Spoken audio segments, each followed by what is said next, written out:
RRB, l'invité du matin. Bonjour Jean-François Bodin. Bonjour Nicolas. Et on vient de le dire, les fonctionnaires ont été reçus hier au gouvernement pendant 1h30 et on revient sur cet événement avec votre invité ce matin. Oui, Christophe Coulson, le secrétaire général de la CFE-CGC, bonjour. Bonjour. Merci d'avoir accepté notre invitation. On va essayer de comprendre ce qui se joue aujourd'hui dans la fonction publique territoriale, qui était effectivement avec un certain nombre de sujets en discussion. Hier, vous avez été reçu par le président du gouvernement et par plusieurs membres du gouvernement, Waïma Mouliava, Yohan Lecourrieu, Christopher Gigès et Didier Poidialiwan. Qu'est-ce qui coince aujourd'hui? Il y a de la grogne dans la fonction publique. Est-ce que c'est le fait d'être associé à l'effort d'économie qui doit être fait dans ces périodes de tension économique difficiles? Non, absolument pas. Je crois que la fonction publique, elle devra apporter également sa part dans l'économie recherchée. Par contre, ce qui coince aujourd'hui, c'est que les mesures, pour l'instant, elles ne sont pas chiffrées. Il faudra apporter en face de chaque mesure le gain économique. Mais par contre, un point très important, c'est ce qui concerne le blocage des avancements des personnes ou voire le gel des carrières. C'est ce qui coince aujourd'hui. Qu'est-ce que vous reprochez au gouvernement sur ce point-là? Je crois que les agents de la fonction publique ne doivent pas être la variable d'ajustement du budget de la Nouvelle-Calédonie. Alors, gel des carrières, ça veut dire qu'il n'y a plus de promotion en interne, ça veut dire que les carrières sont bloquées pour les fonctionnaires. Qu'est-ce qu'il y a derrière ce mot de gel des carrières? Alors effectivement, c'est pas d'augmentation salariale comme c'est prévu aujourd'hui dans les différents statuts. C'est-à-dire qu'aujourd'hui, il y a un principe d'augmentation d'échelon qui est automatique tous les 2 ans. C'est pas de promotion au choix, c'est pas de promotion sociale comme ça existe normalement dans d'autres secteurs. Alors, d'un côté, vous dites on est favorable à participer à l'effort collectif pour réduire les dépenses d'une certaine façon, parce qu'on sait que ça pèse sur les finances publiques, mais on est opposé pour l'instant au gel des carrières et au gel des salaires. Alors, est-ce qu'il y a d'autres pistes aujourd'hui pour faire en sorte de trouver des économies dans la fonction publique territoriale ? Oui, bien sûr qu'il y en a d'autres. La piste de la réorganisation, de la mutualisation des moyens a déjà eu quelques effets, puisqu'on a assisté ces dernières années à la fusion de certains établissements publics, comme par exemple la création du GIEP Formation en lieu et place de l'IDC, de l'École des métiers de la mer et de l'ETFPA. Donc on a fait du 3 en 1.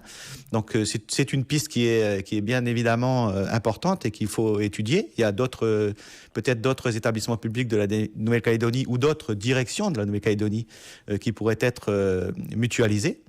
Donc il faut aller vers ces efforts-là principalement. Et après il y a quand même d'autres mesures comme la simplification des concours. Alors Waïma Mouliava, qui était notre invité hier matin, qui est en charge de la fonction publique au gouvernement, parlait même de la suppression de certains concours. Oui, tout à fait. Nous sommes prêts à étudier donc la suppression des concours de titres, par exemple. On va prendre comme spécificité le cadre de la santé. Aujourd'hui, on fait un concours de titres. Ça veut dire qu'il y a une grosse organisation qui est mise en place pour pouvoir faire ces recrutements, alors qu'il y a encore quelques années, on faisait du recrutement sur titre. Et lorsque l'on fait du recrutement sur titre, ça va déjà beaucoup plus vite. Et 2, on peut faire des économies sur l'organisation qui n'est pas négligeable. Donc votre proposition, c'est de dire on maintient les concours pour tout ce qui est administration générale, mais pour toutes les autres administrations, qu'elles soient techniques ou de santé par exemple, ce serait un recrutement sur titre. Je n'irai pas jusque-là parce que je ne sais pas, peut-être qu'aujourd'hui il y a des spécificités aussi au niveau du cadre de l'administration générale. On prend les comptables par exemple, il y a des diplômes spécifiques aux comptables, donc il faut peut-être essayer de simplifier effectivement le recrutement de la fonction publique parce que c'est une charge importante qui pèse sur les budgets des collectivités. Qu'est-ce qui coûte cher dans l'organisation d'un concours ? Vous avez besoin de mobiliser du personnel, vous avez besoin de préparer les concours, vous avez besoin de corriger les concours, de mobiliser des salles. Il y a des coûts induits qui font qu'à la fin la facture est importante. Waïma Mouliava hier à ce micro parlait aussi de lutter contre l'absentéisme qu'il constatait lui dans un certain nombre de services. Est-ce que vous êtes conscient de cette faiblesse et là aussi est-ce qu'il y a des choses à changer ou des points sur lesquels on pourrait progresser ? Je pense qu'effectivement, il faudrait essayer de progresser, même si M. Mouliava estime que 5% c'est beaucoup, nous on dit que non. Dans le secteur privé, c'est beaucoup plus important que ça, le taux d'absentéisme. Toutefois, on ne doit pas mettre cette question de côté. Nous en avons parlé hier un petit peu avec le groupe du gouvernement. Il faut faire attention, il faut être prudent, parce qu'il ne faudrait pas que la mise en place du jour de carence ait un effet contraire à ce qui est attendu. C'est-à-dire que le jour de carence risquerait de venir pénaliser plus les arrêts courts, alors que nous, ce que nous cherchons à pénaliser, ce sont les arrêts longs. Donc voilà, donc il faut être très très prudent et il faut qu'on ait des discussions sérieuses sur le sujet. On évoque aussi un plan de départ volontaire pour un certain nombre de fonctionnaires territoriaux. Est-ce que ça veut dire d'une certaine façon et que la fonction territoriale aujourd'hui est trop importante? Est-ce qu'il y aurait trop de fonctionnaires territoriaux? Est-ce qu'on a besoin, pardonnez-moi l'expression parce qu'elle a été employée par d'autres, mais de dégraisser un petit peu le mammouth d'une certaine façon? Moi, je n'irais pas jusqu'à dire qu'il faut dégraisser le mammouth parce que derrière, il y a des conséquences qui sont importantes et notamment pour la caisse locale de retraite. Mais on aura l'occasion d'y revenir. Par contre, le plan de départ volontaire, autant au début, personnellement, je n'y étais pas favorable, mais mes collègues m'ont convaincu, les collègues de la CFE-CGC, parce que nous avons des discussions en interne, bien évidemment. Ça se fait dans le secteur privé. Donc, faire un plan de départ volontaire, ça peut permettre aux agents qui sont proches de la retraite de pouvoir partir en pré-retraite, entre guillemets. Sans que leur poste ne soit remplacé. Sans que leur poste ne soit remplacé, donc ça aura d'autres conséquences, mais enfin bref.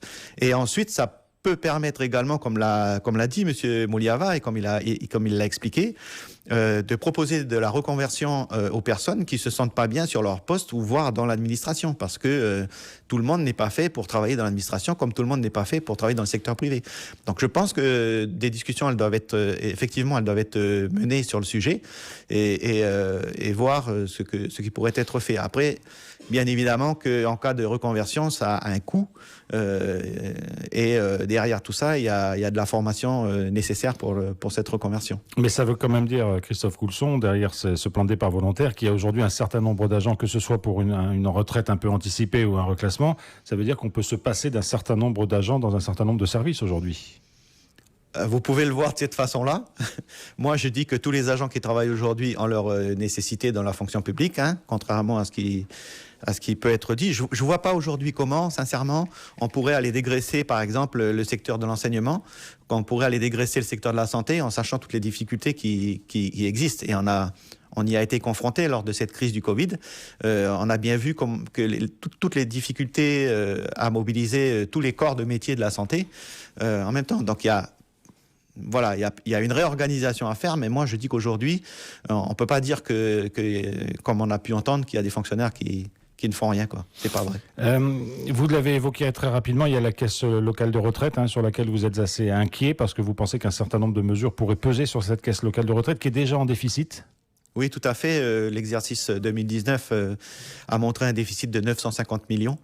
Il y a un travail en cours pour une réforme à venir et qui devra être programmée très très rapidement. Mais effectivement, si on accentue la dégradation du rapport cotisant-retraité, on va encore plus vers une catastrophe à court terme. Alors, Christophe Coulson, chez certains de vos confrères dans la fonction publique, certains montrent leurs muscles. On l'a vu hier avec le SOINC fonction publique. Vous êtes le principal syndicat représentatif dans la fonction publique territoriale. Quelle est votre attitude? Discussion avec le gouvernement, blocage, tension? Comment vous allez gérer cette période? Écoutez, moi je ne vais pas aller faire de commentaires sur mes collègues des autres organisations syndicales, ce serait malvenu de ma part. Par contre, en ce qui nous concerne, effectivement, nous sommes, comme à l'habitude, un syndicat qui participe aux discussions, un syndicat qui propose. On ne va pas rester dans l'attente.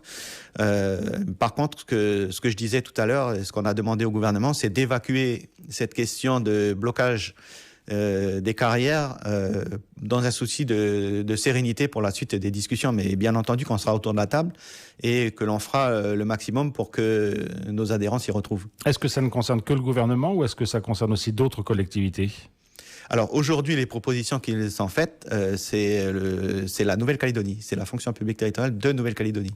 Mais bien évidemment que les autres collectivités y sont associées parce que si la Nouvelle-Calédonie prend des mesures, ça va déborder sur le reste des autres collectivités. Donc il y a eu cette première rencontre hier au gouvernement. Est-ce qu'il y a un calendrier de travail qui a été mis en place ou est-ce que c'était juste pour calmer les tensions et puis on se reverra quand on se reverra? Alors ce n'est pas la première rencontre qui a eu lieu hier. Hier, c'est une rencontre qui a été sollicitée lors des rencontres précédentes parce que les organisations syndicales voulaient avoir un contact direct avec le gouvernement pour savoir, avec le gouvernement collégial, pour savoir dans quelle direction nous devions aller.